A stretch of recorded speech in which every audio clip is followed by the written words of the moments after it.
Hello dear students, I welcome all of you in PR के classes. जैसा कि आप लोगों को पता है, हम लोग इस क्लास में आईआईटी जेईई और सीबीएसई के क्वेश्चंस को डिस्कस करते हैं। तो आज का जो मेरा टॉपिक है वो क्लास 11 का सेट्स टॉपिक है, जिसको आज हम लोग डिस्कस करेंगे।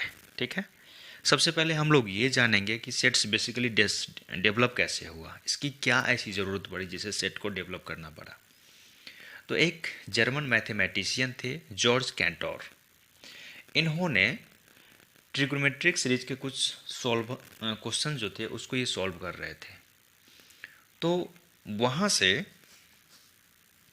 इनका अचानक एक बार सामना ऐसे क्वेश्चन से हुआ जहाँ पे इन्होंने एक सीरीज को देखा, एक वेल डिफाइंड सीरीज को देखा। तो इस थ्योरी को, इस चीज़ के बाद इस थ्योरी को इन्होंने डेवलप किया, यानी कि एक जर्मन मैथमेटिशियन थे जॉर्ज कैंटोर, जिन्होंने सेट्स के थ्योरी को डेवलप किया। ठीक है, सेट्स का पहला यूज जो है ये इन्होंने ही किया था, और वो कहाँ किया था मैंने आपको बताया, ट्रिगोनोमेट्रिक सीरीज के क्वेश्चन को जब ये सॉल्व कर रहे थे। ठीक है, सेट्स का जो बेसिकली यूज होता है वो हम या तो रिलेशन में करते हैं या फिर फंक्शन में करते हैं। ठीक है, अच्छा, सेट का ऐसा नहीं है कि सिर्फ यूज रिलेशन और फंक्शन में ही होता है। इसका यूज हम ज्योमेट्री में करते हैं, सीक्वेंस में करते हैं, प्रोबेबिलिटी में करते हैं। इन सब जगह में हम सेट का बहुत ईजिली यूज करते हैं, और इस यूज के वजह से हमारा जो क्वेश्चन है वो बहुत ही ईजिली सॉल्व हो जाता है। ठीक है, अब बात आती है कि बेसिकली सेट्स है क्या, सेट्स को हम लोग कैसे डिफाइन करें, सेट्स को समझे क्या। तो सेट जो है एक वेल डिफाइंड कलेक्शन है। सेट, जैसे अगर मैं डिफिनीशन लिखूं तो set is a well defined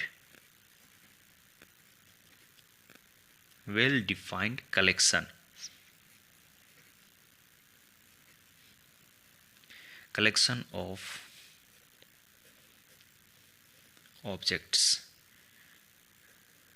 ठीक है, सेट जो है एक वेल डिफाइंड कलेक्शन है किसी भी ऑब्जेक्ट का। वेल डिफाइंड का मतलब होता है, यहाँ पे ये बहुत इंपॉर्टेंट चीज़ है, वेल डिफाइंड का मतलब होता है जो चेंज नहीं हो सकता है, नॉट चेंजेबल, यानी कि फिक्स्ड, जो फिक्स है, ऑलरेडी फिक्स है। और कलेक्शन का मतलब यहाँ पे है अलॉट ऑफ, मतलब बहुत सारा। ठीक है, कलेक्शन का मतलब मैंने आपको क्या बताया, अलॉट ऑफ यानी बहुत सारा, और वेल डिफाइंड का मतलब मैंने आपको बताया नॉट चेंजेबल, यानी कि जो फिक्स है। तो ऐसा कलेक्शन जो पहले से फिक्स है, जो सबको पता है कि यही चीज है, ये ऑफ है, कलेक्शन ऑफ, ओ एफ है, ऑफ ऑब्जेक्ट्स। ठीक है, अब बात आती है कि हम वेल डिफाइंड का मतलब फाइनली समझे क्या, क्या समझे इसका मतलब कि वेल डिफाइंड बेसिकली क्या है। तो जैसे मैंने आपको बोला कि आप हमें फर्स्ट 5 इवन नंबर लिख के दिखाओ।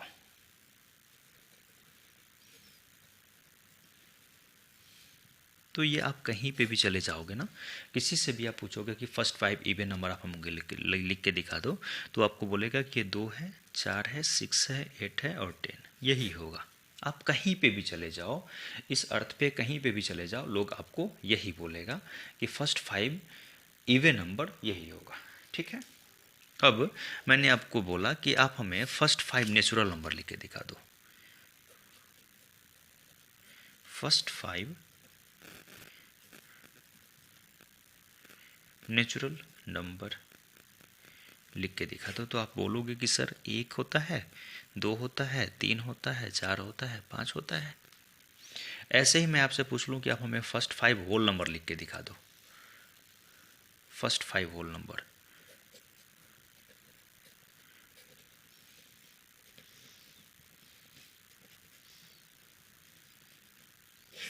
तो ये क्या हो जाएगा, 0, 1, 2, 3, 4, यही फर्स्ट 5 होल नंबर हो जाएगा।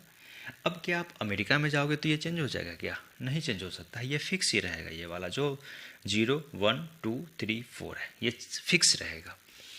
तो वेल डिफाइंड का मतलब यही हुआ जो फिक्स्ड है, जो नॉट चेंजेबल है। अब बात आती है कि वेल डिफाइंड अगर ये है तो ऐसा क्या चीज़ है जो वेल डिफाइंड नहीं है?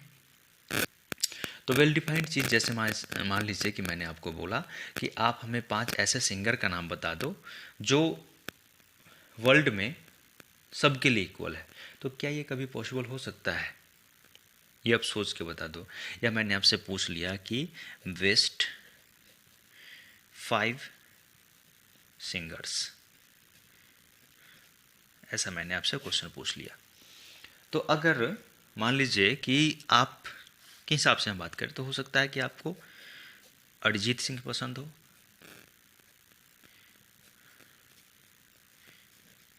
दूसरा मान लीजिए कि आपको सोनू निगम पसंद हो, तीसरा मान लीजिए आपको अलका याग्निक पसंद हो, चौथा मान लीजिए आपको मीका सिंह पसंद हो। वहीं पे मान लीजिए आपका दूसरा भाई है जिसको अगर हम फर्स्ट यहाँ पे 4 ही कर लीजिए, फर्स्ट 4, तो मान लीजिए उसको हो सकता है कि उसको नेहा कक्कड़ पसंद हो,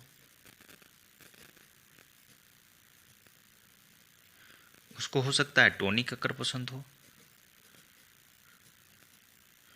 उसको हो सकता है कि कोई पंजाबी सिंगर पसंद हो, कोई पंजाबी सिंगर। तो अब यहीं पे वैरी हो गया ना। तो अगर मान लीजिए मैंने आपसे पूछा फर्स्ट 5 सिंगर, तो क्या ये पॉसिबल है कि सबका आंसर एक हो? ये कभी पॉसिबल हो सकता है क्या? तो ये कभी पॉसिबल ही नहीं हो सकता है कि हर इंसान बोल दे कि मेरे को मीका सिंह का गाना ही पसंद है। हर इंसान कभी बोल ही नहीं सकता है कि मेरे को सोनू निगम का ही गाना पसंद है। बहुत ऐसे लोग हैं जिसको मान लीजिए अरिजीत सिंह का गाना पसंद है, किसी को अनुराधा पौडवाल का गाना पसंद है, किसी को पुराने ज़माने का गाना पसंद है।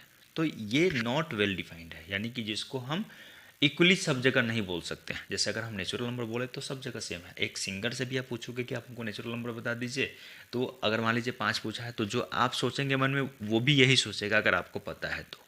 ठीक है, तो ये वेल डिफाइंड हो गया। कलेक्शन का मतलब होता है बहुत सारा, यानी कि वेल डिफाइंड का मतलब यही नहीं है कि 5 की बात होगी या 10 की बात होगी, ऐसा कुछ भी नहीं।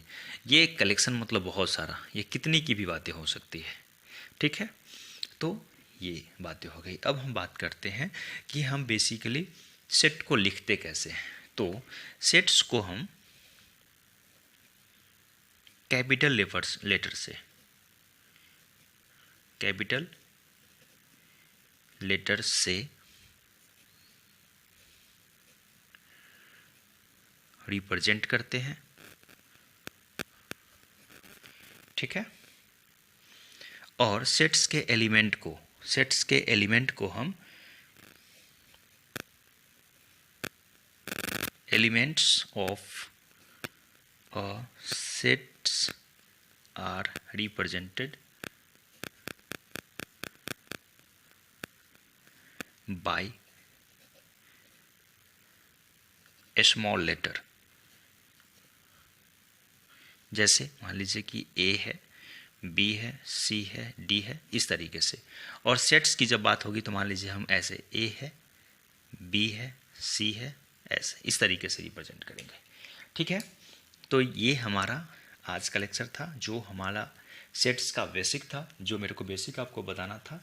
इसमें और भी बहुत सारे कंसेप्ट हैं जो बेसिक्स हैं, उसको हम अब क्वेश्चन के थ्रू समझने की कोशिश करेंगे। हम लोग अब क्वेश्चन को करेंगे, उसके बाद हम लोग सेट को लिखेंगे कैसे, इसका प्रॉपर्टीज़ क्या है, ये सब चीज़ें समझेंगे। तो आज का लेक्चर हम यहीं पे रखते हैं। आप लोगों को अच्छा, अगर आप लोगों के लिए चैनल बेनिफिशियल है तो आप इसको सब्सक्राइब करिए, वीडियो को शेयर करिए, लाइक करिए, और दोस्तों के साथ भी इसको शेयर करिए, जिससे दूसरे को भी बेनिफिट होगा। तो आज का लेक्चर हम यहीं पे स्टॉप करते हैं। जय हिंद, जय भारत, थैंक यू।